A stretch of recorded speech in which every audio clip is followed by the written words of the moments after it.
Good morning. Good morning. Happy Thursday. It's pre-Friday. You are tuned in to the Ted Manila Information Show, TMI Show for short, because we bring you too much information. I am Manila Chan. That over there is Ted Rall. We are live Monday through Friday, 10 a.m. Eastern time. So please be sure to like and follow the show wherever you're consuming this content. That really helps the algorithms and will really help our little channel continue to grow. And also we've got new premium content up. A little snafu yesterday, though, when we were taping the premium content. Power outage, at least where I am here in Northern Virginia. Paying that power bill, Manila. Well, I need a job. So oh, right, that. So there's that. I would like to. But no, remember I talked about on the show, Ted, that there were several like really wild storms here in the past 2 weeks, and like trees were falling down and crushing drivers. Mm-hmm. So I think that another similar thing happened yesterday. So if you guys are watching the premium episode from yesterday with the dating coach, I hope to get him back. I apologize, Chris Luna. Thank you so much for sharing your time with us. I had so many more questions, and then power went out. I think, well, Ted, it's not. I mean, I did yeoman's work. I did keep. I did. Going. I saw. I know. But you still needed a woman's perspective. But in dating, what do women have to do with dating? Women just say right. No. That's all that happens. Right. So at least I didn't have a tree fall on me. Well, the trees are getting even. That's definitely Dr. Reese would say that like the trees are getting even with the automobile culture. You notice the trees don't attack the bicyclists, right? I guess not. I guess if you think about it. Ever heard of that? Ever heard of the dude was bicycling and then a tree fell on his ass? Nope. Never heard of that. No, I guess not. Now that I think of it. Although bicycles get back at you if you're Joe Biden. You fall off of them a lot. Well, that's true. Yeah. So anyway, make sure you guys hit that like and subscribe button. It's kind of amazing having read the Tapper book to think that they let Joe Biden ride a bike. I mean, I know. I would not. The guy was senile. If that was my dad, he was senile. I mean, what? Yeah, I wouldn't allow him if he were my dad. With dementia, your balance is, fucked. Anyway. Everything is kind of screwed. Yeah. So anyway, you guys hit that like button. The show officially starts now. And off to the races we go. 10 years ago, a president tried to get a nuclear deal with Iran while Israel's most pleasant citizen, Prime Minister Benjamin Netanyahu, threatened to bomb Tehran's nuclear enrichment facilities. Now, Donald Trump faces the same issue as Obama did back 10 years ago. He wants to make a deal with Iran, but as usual, Bibi's trying to get in the way. In fact, he wants to bomb Iran. This time, however, Netanyahu's government is now far more reliant on extreme right figures who are very, very hawkish against Iran, even more than before. And Iran is weaker now than it used to be. Israel has, of course, bombed the shit out of Hamas and Hezbollah. In fact, just yesterday, Israel claimed to have killed Hamas's leader in Gaza, Mohammed Sinwar, who was Yahya's brother, and of course the pro-Iranian government of former President Bashar al-Assad of Syria was overthrown yesterday by the head choppers. So, in other words, Bibi's threats to bomb Iran may be a little more serious this time. Trump basically got rid of the JCPOA, the Joint Comprehensive Plan of Action, otherwise known as the Obama-era nuclear deal. Under the JCPOA, Iran was supposed to get rid of big parts of its nuke program, allow U.S. inspectors and neutral inspectors to inspect their facilities, and in exchange, they were going to get rid of a bunch of sanctions by the U.S. and other countries against its energy exports, which it has quite a lot of, as well as its banks. However, under that agreement, under the JCPOA, Iran would have been allowed to continue enriching uranium for their nuclear power facilities at low levels until 2030. Then the limits would have gone away. Trump got rid of that deal. And so ever since then, Iran has basically been free to do what they want. And they still say that they only want to, that they're enriching their uranium up to 60% purity post sanctions. The experts say that they could develop a nuclear bomb within a year at that rate. However, it is the assessment of the CIA and the U.S. intelligence community that Iran is telling the truth when they say they just want nuclear power. They don't want a nuclear bomb.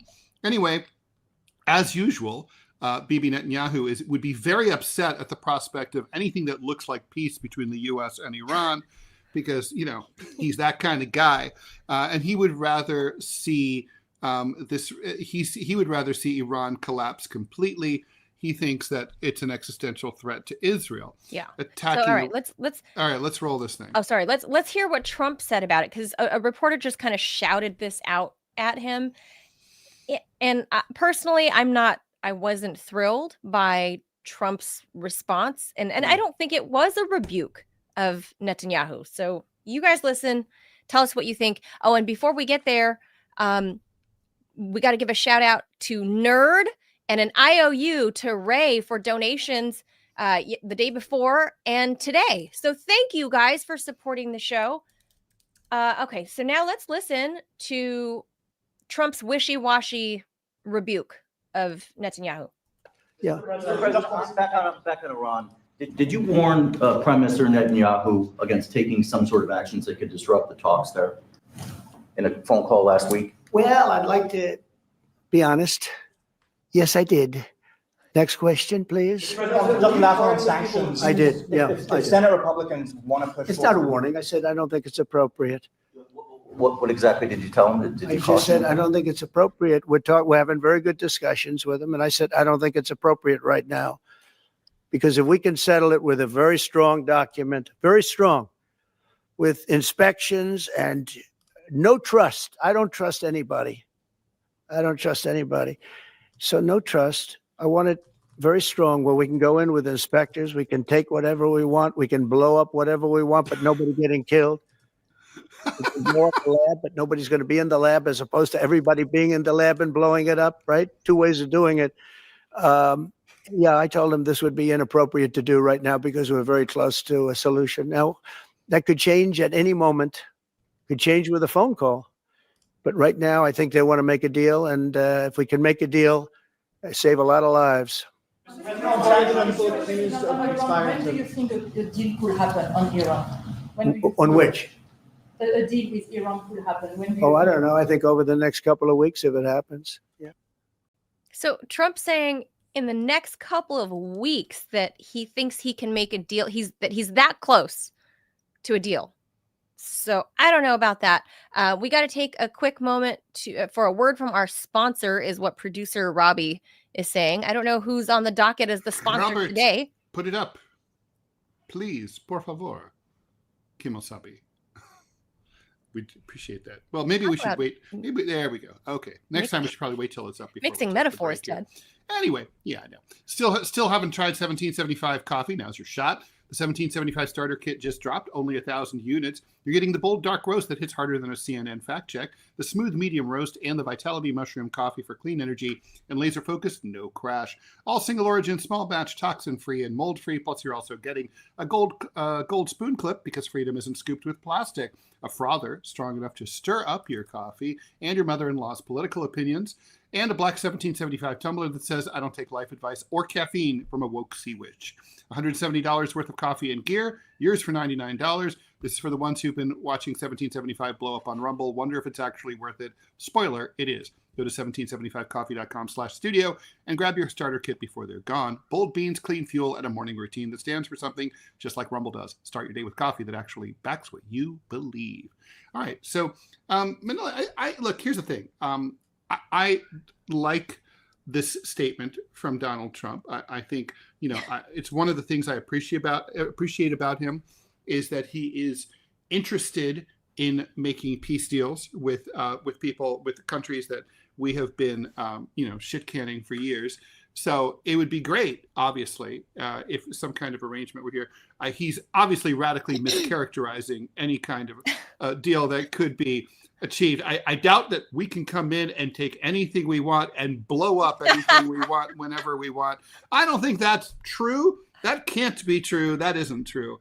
But, you know, I think, and also he's kind of telling Bibi, back off, man. I'm trying to fucking do some business here. Quit fucking with me. That's what this is.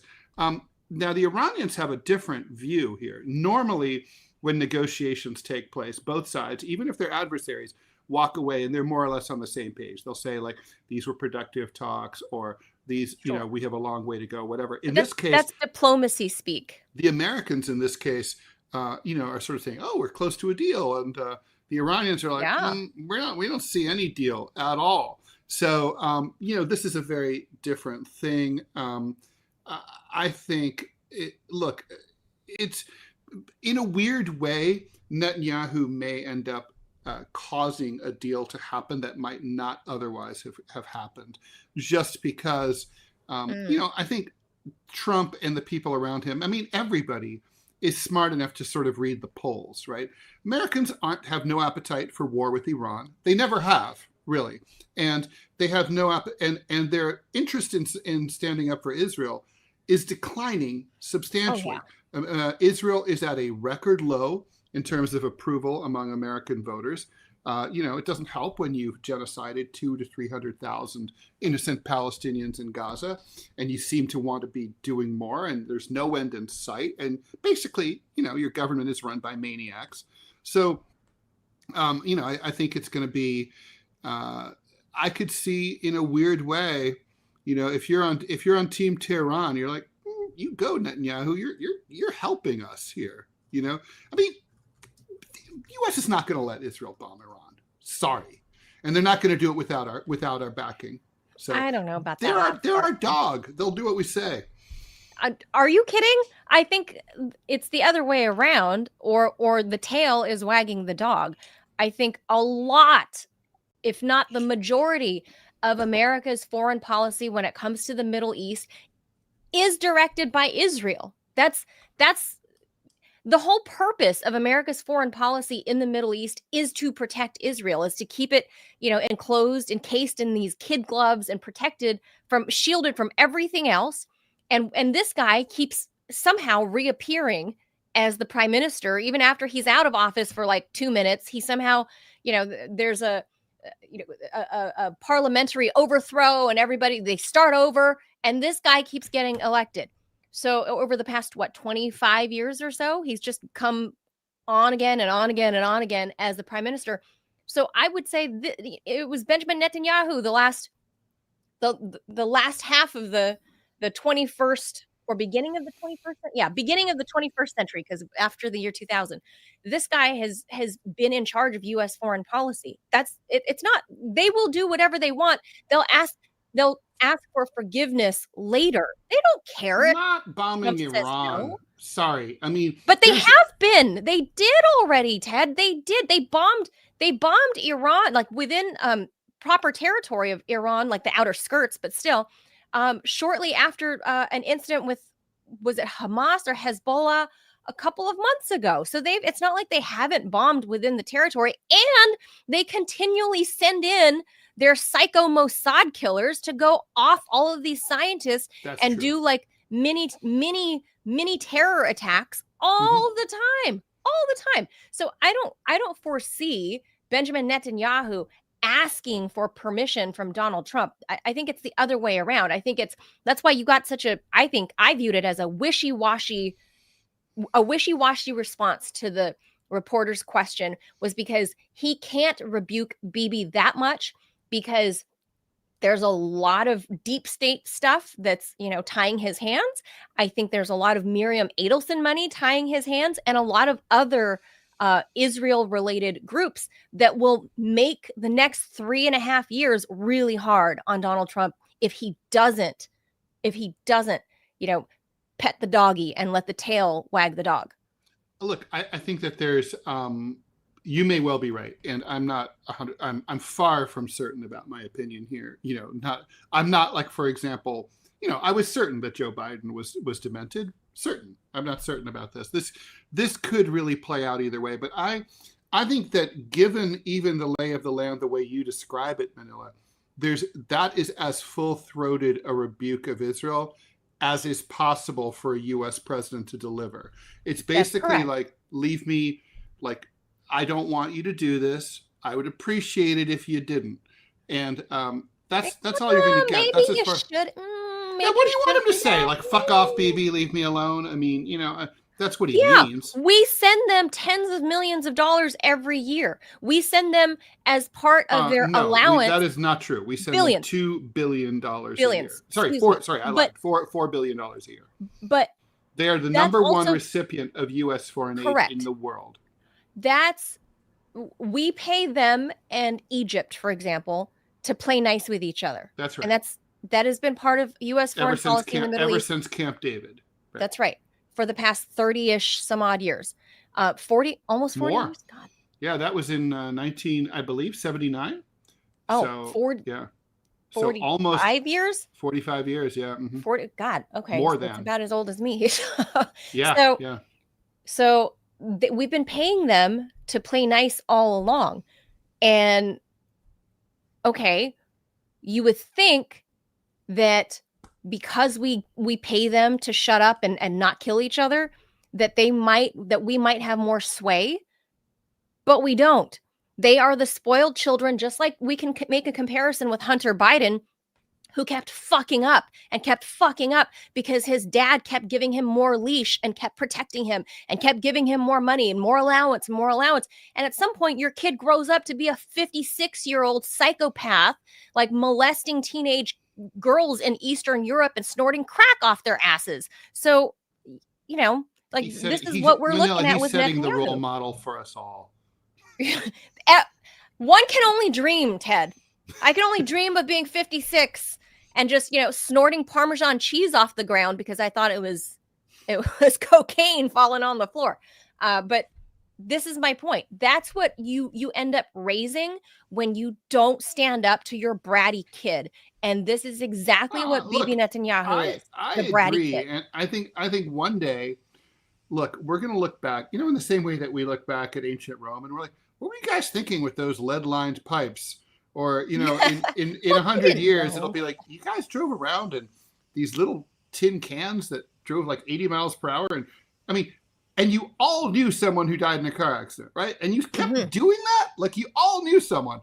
We're going to look back at some point and be like, we were at some point, like, basically the bitch of this tiny country in the middle of nowhere, no strategic location, no natural resources.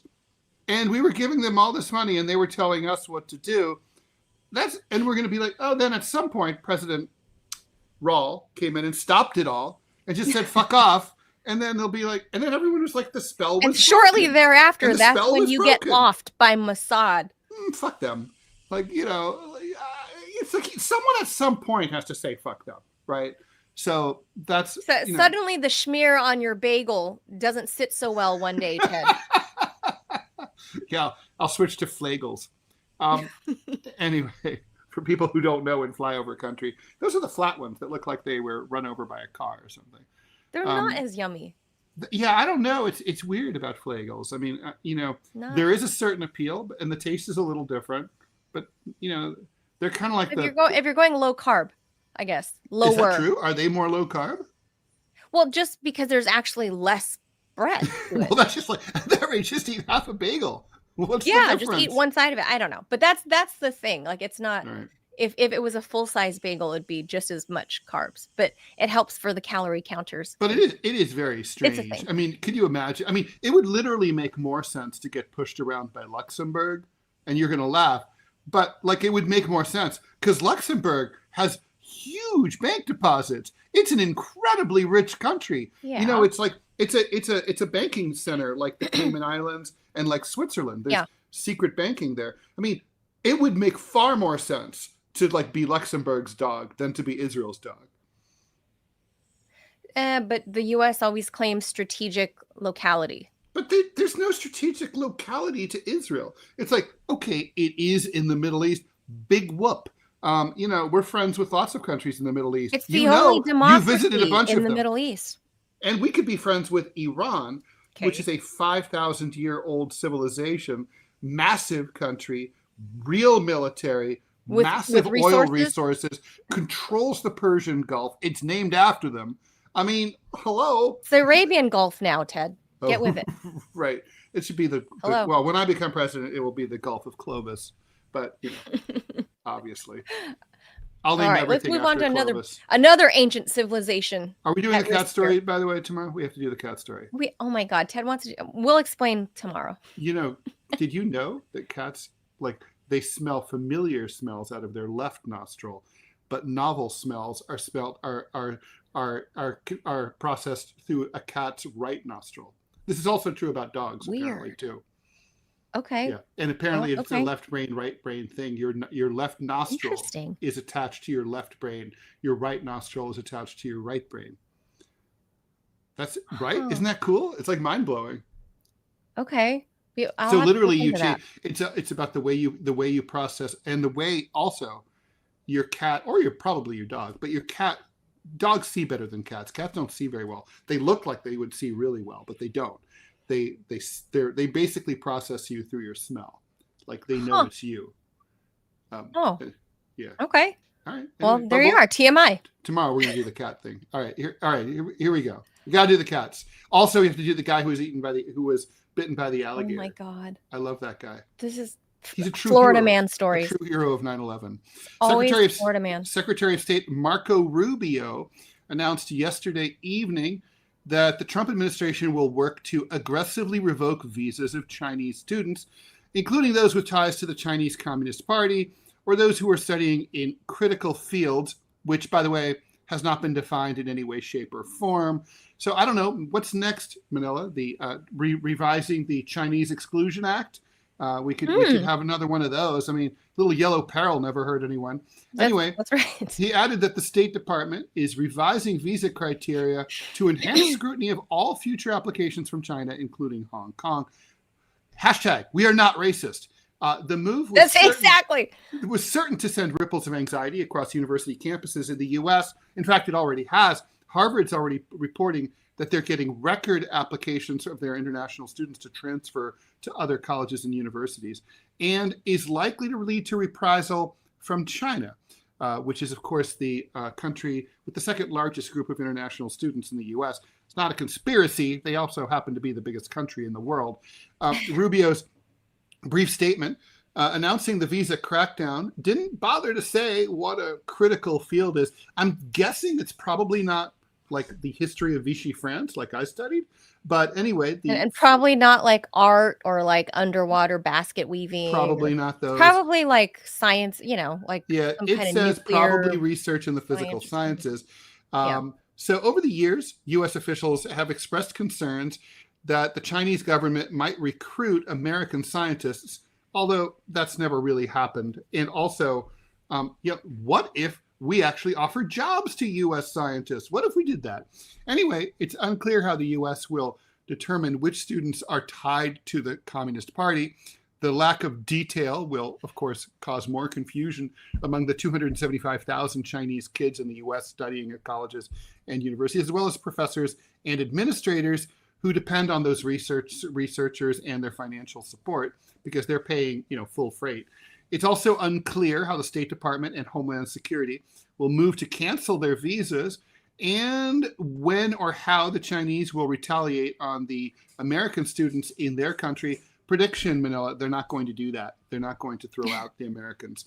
I think they're bigger than that. Until now, family members of most CCP officials could study at U.S. universities. I mean, lots of people are members of the CCP.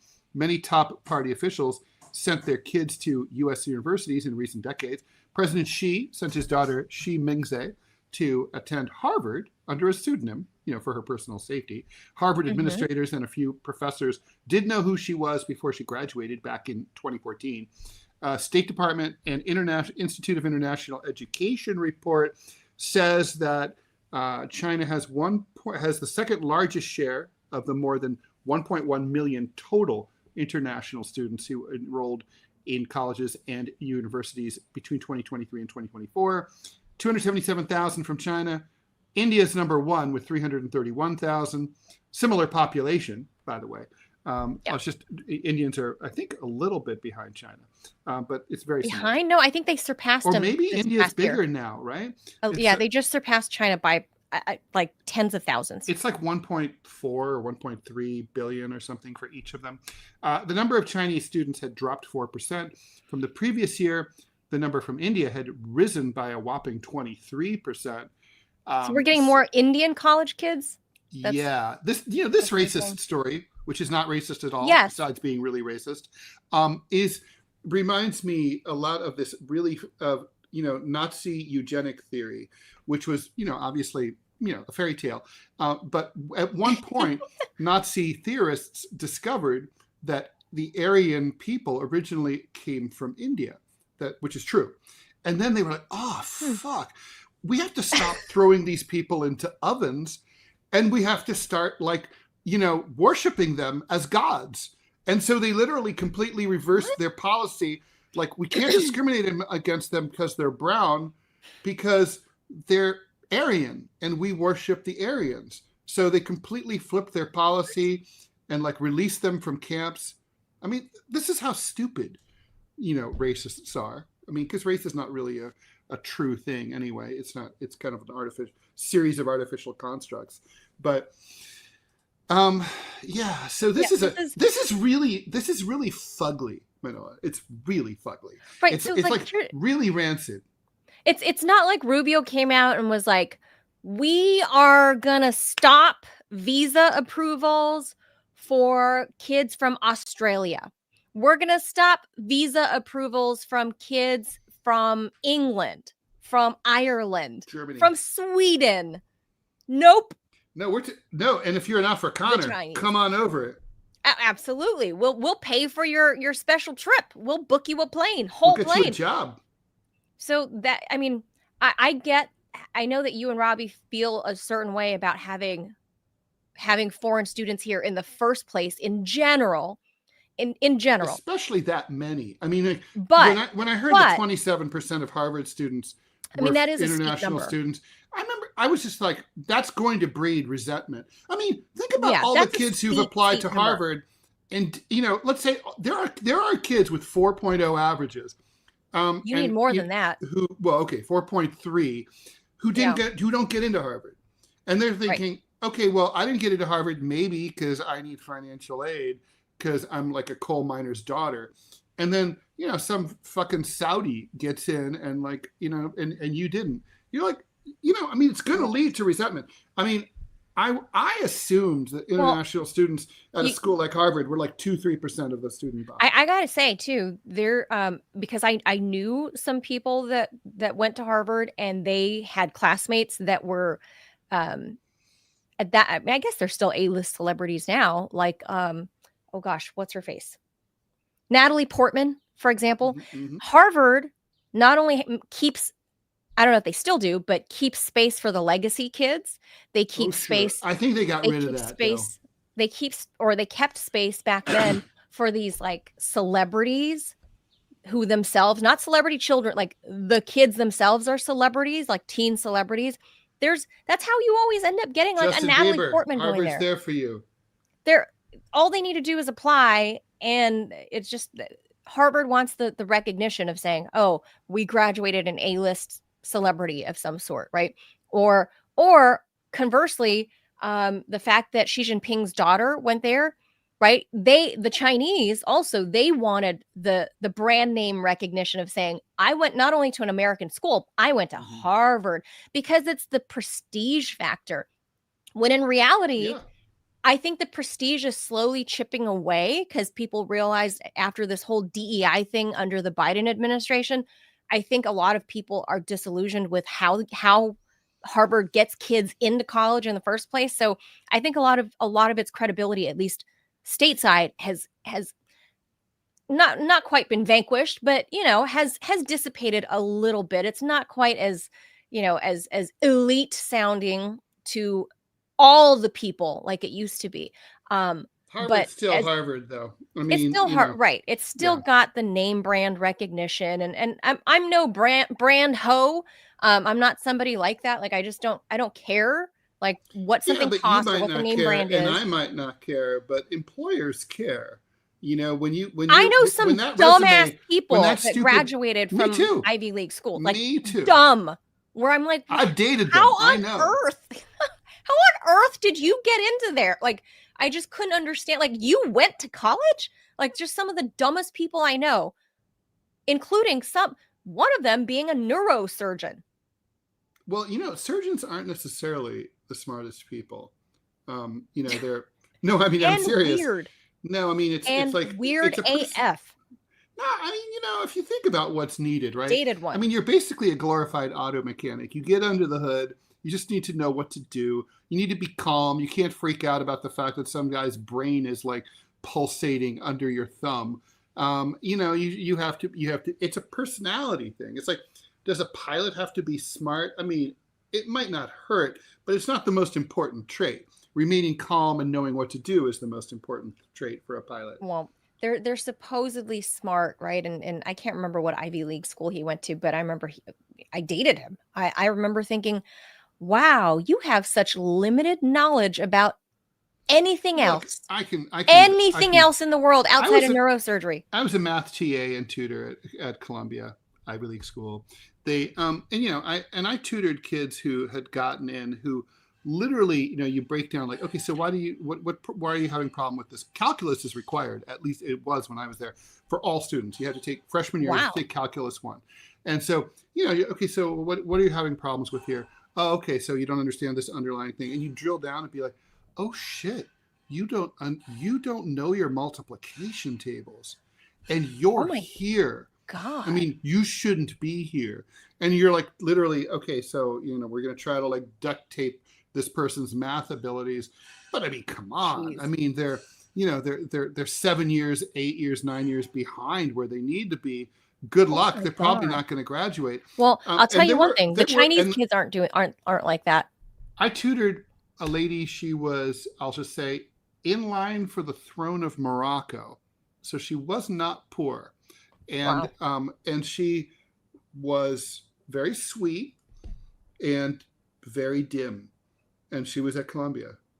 Oh, well, there's those kids, right? Mm-hmm, And then and already, Ted, there are countries that are in 24 hours. That means they've been waiting for this. They knew or something. Did you hear that in the last 24 hours already, schools in across Asia, I don't know if it was like Singapore or I forget which Asian country, but we'll just say Singapore and Australia. So countries in the Ring of Fire have already put out TV commercials to try to draw international students saying, forget going to the US. We'll give you the visa. Smart. Come here. Smart. I mean, there's good colleges and universities all around the world. You know, in some are in some really interesting places. I mean, it didn't exist when I went to college, but I got to say, the University of Central Asia in southern Tajikistan, I would consider if I were 18 now. I mean, just think about like the knowledge you're going to get just from living there. Well, you know, I could say the same thing about like the universities in Russia. Yeah.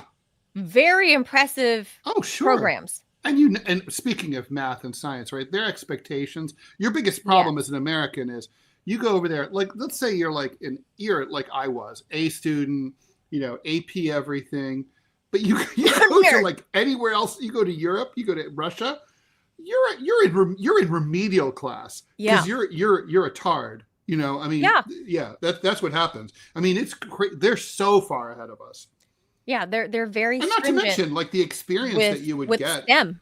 I mean, imagine the experience. I mean, like you know, you have 4 years in Russia. I mean, amazing. You're like in St. Petersburg for 4 years, like amazing. Like that'd be amazing. Fluent in Russian. I mean, great. Like if you're an American kid. By the way, the French here, I'm going to give some knowledge for our viewers who have kids who are like 16, 17.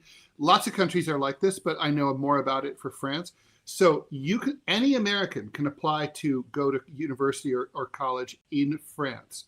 And they basically will play. You basically are paying $5,000 a year total, including housing, books, fees, everything. $5,000. You got to get your ass over there. Okay, but that's it. It's basically about $5,000, might be $6,000 now. It's not much. For the year? For the year, okay? And they assign you to a French college somewhere. It could be anywhere from the Sorbonne, if you're brilliant, to like a technical school and anything in between. And they're like, okay, you're going to the University of Marseille or whatever. They assign you. And here's the thing. You're in a program where you don't even have to speak French. You go there, and they teach you French. At the end of the 4 years, you come out of it with a French college degree, no debt. Well, maybe, I guess if you have to borrow the $5,000 a year, you'll have that debt. Right. But you can basically put that like on your American Express card. Yeah. And then you come out and you're fluent in French because, you're 18, 19, 20. It's easy to learn a language. I mean, and I looked this up when I was researching my book, What's Left. There are a lot of countries around the world. Americans don't know. They have programs like this. You don't have to speak the language.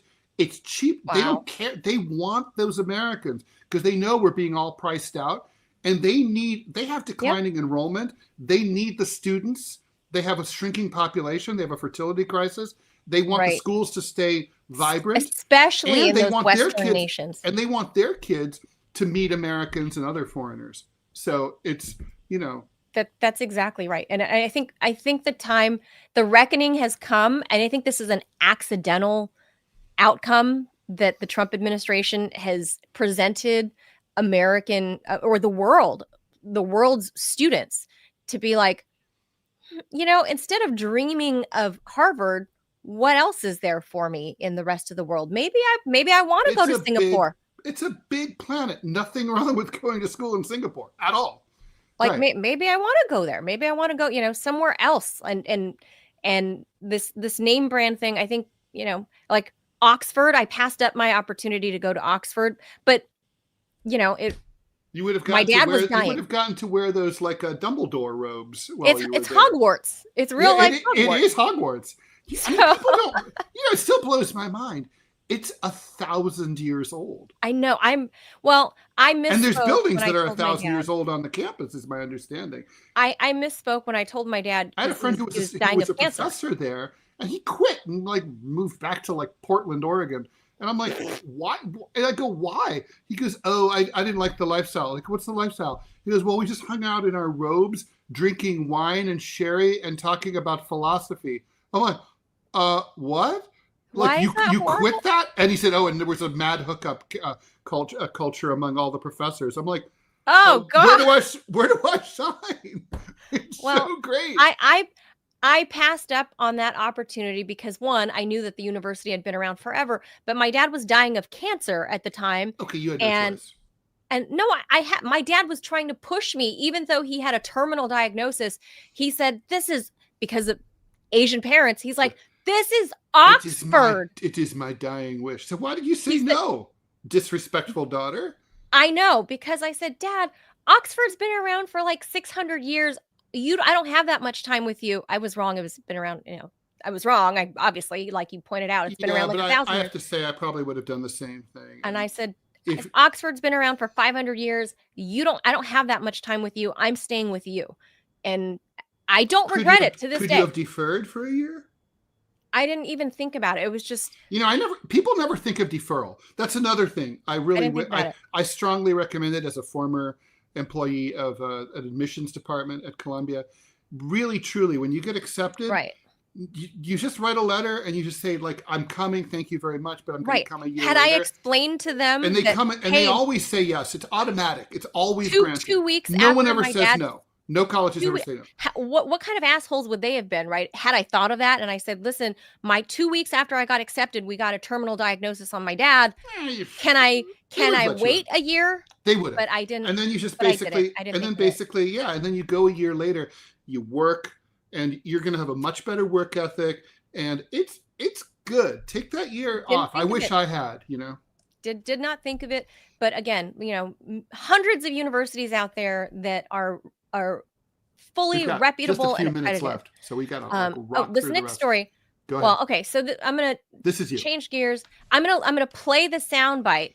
This is a local story, but I think it's applicable to the country because Ted, I think It is. It's the same thing everywhere. it's Yeah. everywhere. So, okay, this is local DC corrections. So check this out. Mm-hmm. Investigation finds conditions in the D.C. jail have gotten so bad it's endangering the lives of inmates and corrections officers. The report calls for the D.C. jail to be replaced urgently. Fox 5's Tom Fitzgerald is live at the Wilson building. Fitz, what's fueling all these concerns? Well, you know, when you read through this thing, Shamara, this audit, there's no other word for it. It is eye-opening. It was conducted between July of 2023 and June of last year. And in that time, 10 inmates died either by murder, either by overdosing inside the jail, or unfortunately died by suicide. That's not all. Even after the audit ended, 3 more inmates died in the remaining months of 2024. D.C. Auditor Kathy Patterson telling Fox 5 today in this report that the D.C. jail right now has a death rate that is 3.5 times over the national average for jails. The leading cause of death in the D.C. jail is overdose, and right now the overdose rate is 10 times the national average. Patterson tells Fox 5 that this 40-year-old facility has deteriorated badly. She says it is outdated, increasingly dangerous, and needs to replace now.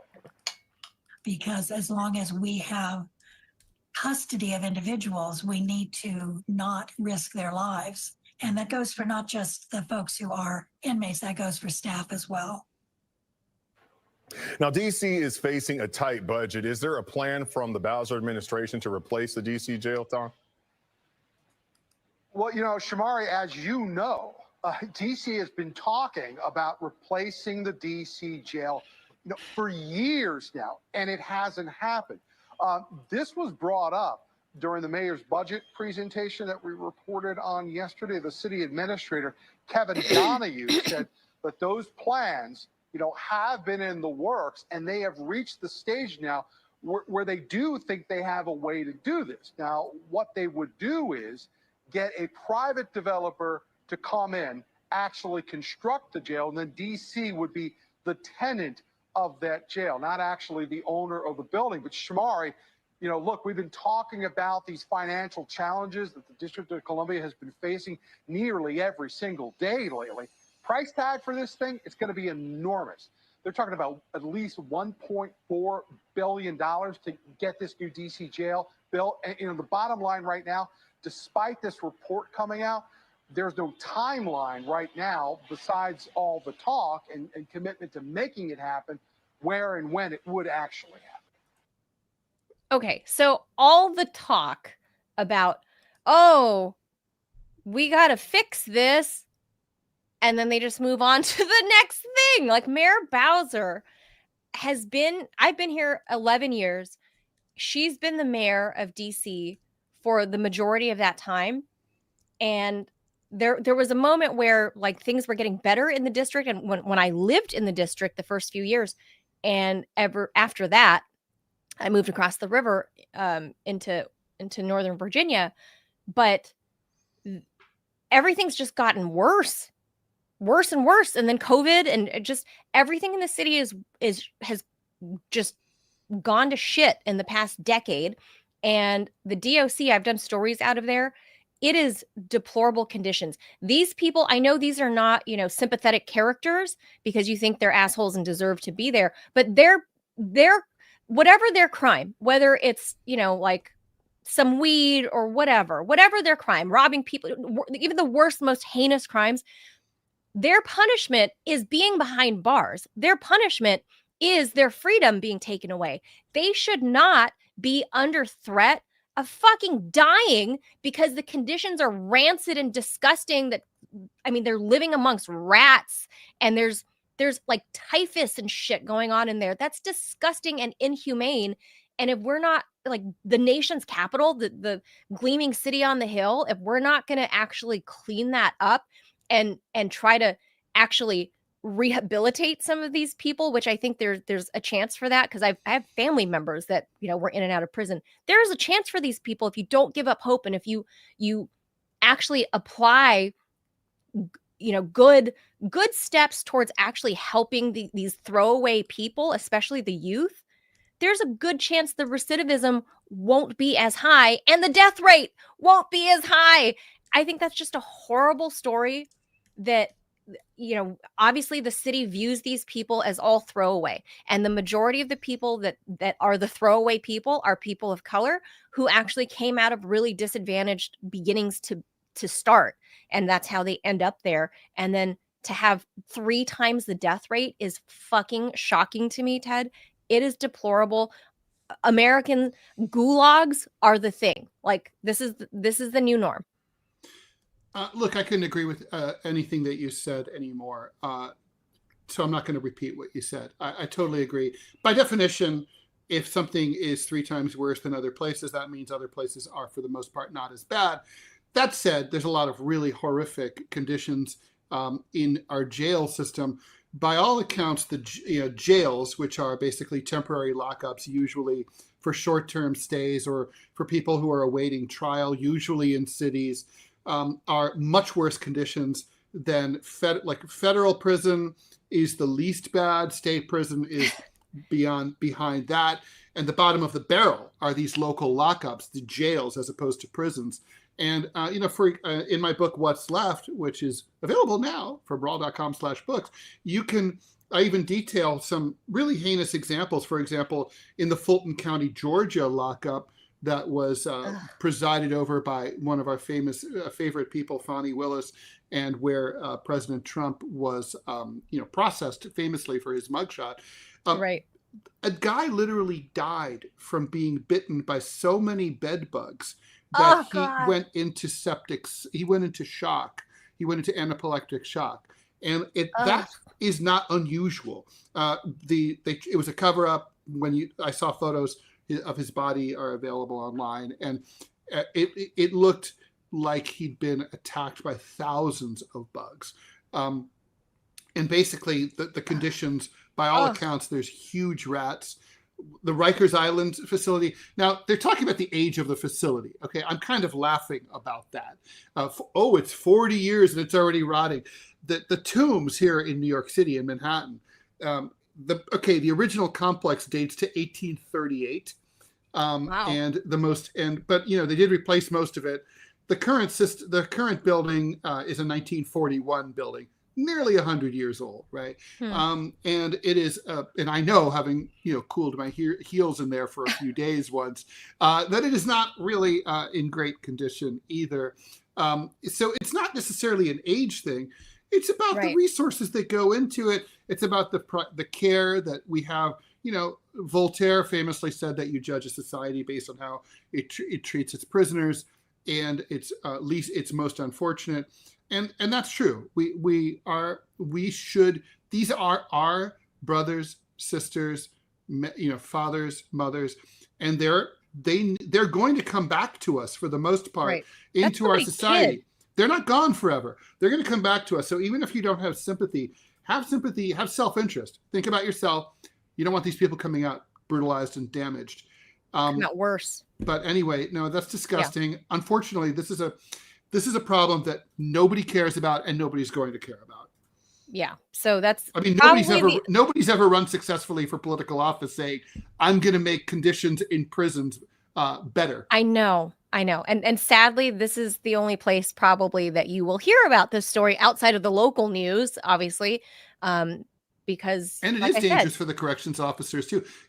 Corrections officers unions are a huge force fighting for more humane conditions for prisoners, because they can that makes their lives easier too. They don't want brutalized, traumatized, abused prisoners. They want the prisoners to be happy and docile. And docile. Yeah, they don't want triggered, angry men that they have to deal with. Sense, right? Right. So spitting at them, and one they of the want few police mental unions health. I can get behind is the corrections officers unions. Yeah, this is terrible. And John Kiriakou has talked about this because he was in the pokey for a little while, and he talked about how the horrible like healthcare, like Yeah. rotting he teeth, had a bad people tooth, dying. right? You know Yep. that story?